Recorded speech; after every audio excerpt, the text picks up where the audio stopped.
Бүгінгі таңда компьютерді меңгеру әлдеқандай қосымша қыр емес, өмірлік қажеттілік. Бүгінде компьютерлік сауаттылық, ақпараттық технология болашағы туралы сөз қылмаса, көре тұра кер тартқан кер жалқау ғана сөз қылмайтын шығар. Әйтпесе бүгінде жұрттың бәрі компьютердің пайдасы мен көмегінің көп екендігіне әбден көз жеткізген.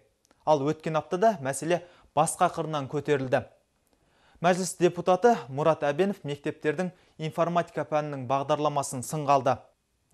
Кезінде өзі мұғалім болып, осы пәнді ұзақ уақыт жүргізген халық қалаулысы осы бағдарламаның көнеріп, уақыт талабынан кейіндеп қалғанын көлденең тартты.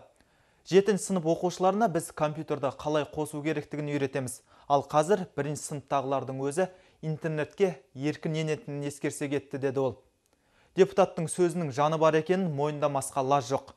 Өйткені бөбектердің компьютердің тілін ерте меңгеретіннің күнде куәсі болып жүрміз.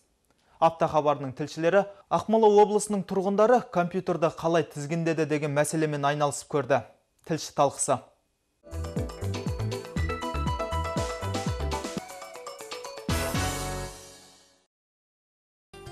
Қазақстан бойынша мемлекеттік бағдарламаға сәйкес барлық орта мектептерде информатика пәні 7-ші сыныптан басталады. Оқушылардың ол пәннен нендей тақырыптар бойынша сабақ өтіп жатқандығын білу үшін біз Көкшетаудағы нөмірі 18-ші орта мектепке бардық.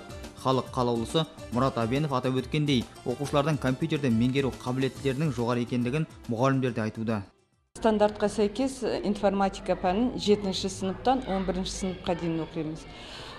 Информатика пәні аптасына 1 рет болады.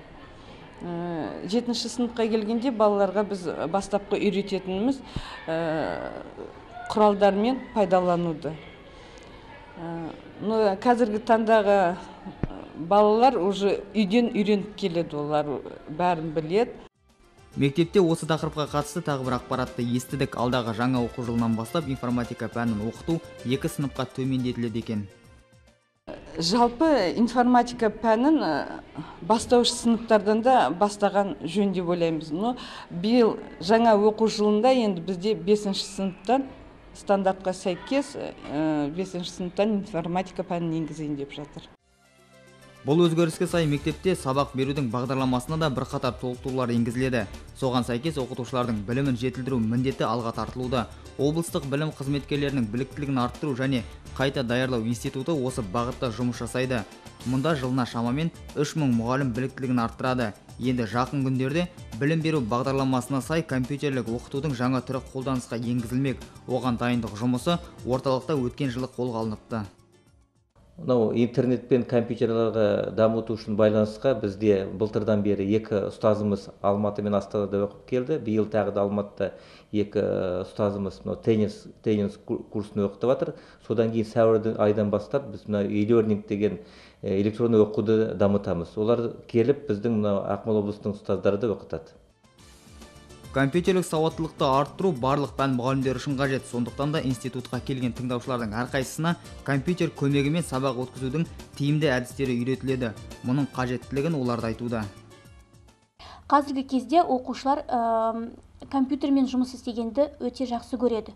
Олардың бар қызығушылығы осы бүгінгі таңға сай технологияларда.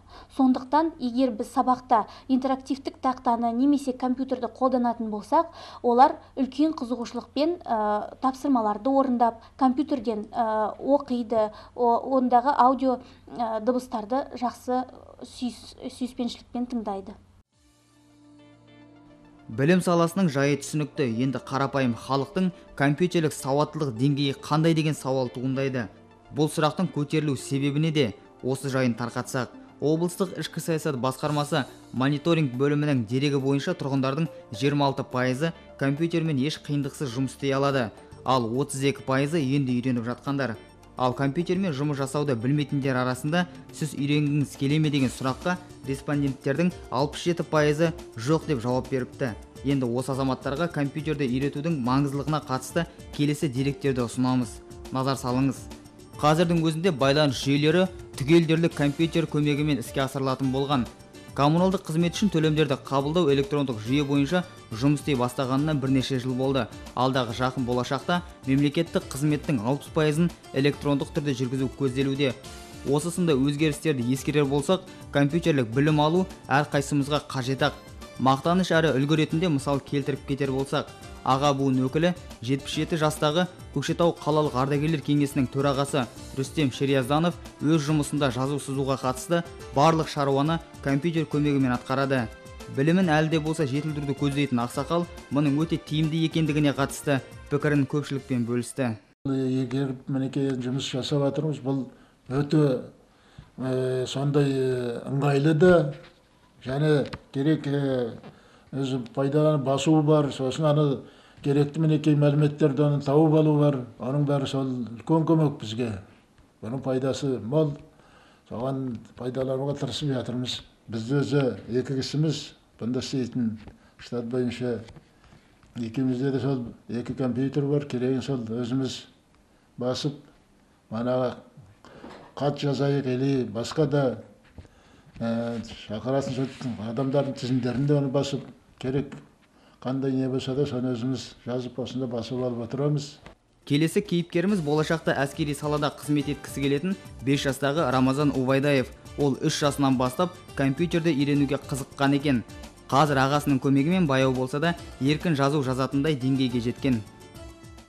Менің атым Рамазан, жасым 5-те, маған компьютермен жазу ұнайды. Компьютермен жоғары оқу орындарында қашықтықтан оқыту жүргізілуде, яғни сырттай оқытатын бөлімдер студенттері жергілікті жерде жұмыс жасай жүріп тапсырмаларды электронды түрде алып, интернет арқылы байланысқа шыға отырып емтихан тапсырады.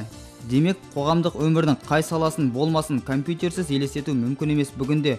Сондықтан да әрқайсымыз уақытты үнемдеуге, шаруаны тез аяқтауға, қажетті мәліметті оңай табуға және кез келген уақытта жақындарымызбен байланыс жасауға себеп болар компьютермен жұмыс жасауды үйренгеніміз абзал. Достық Талғатұлы, Ердәулет Байдуллаев, Марат Ахметжанов, Апта.